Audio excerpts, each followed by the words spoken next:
Hello guys, good morning. So bago tayo pupunta sa mga pupuntahan natin, kailangan natin mag-apply ng sunscreen para protection from direct sunlight.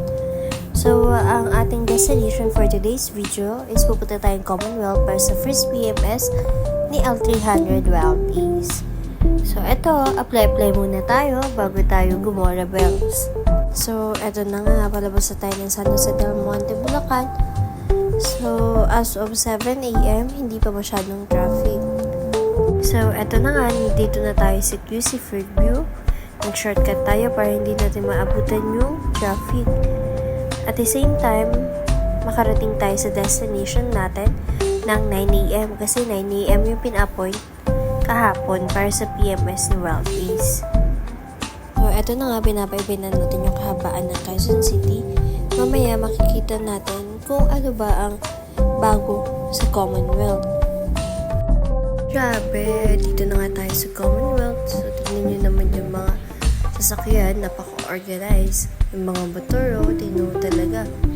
Ayaw lumagpas sa linya nila.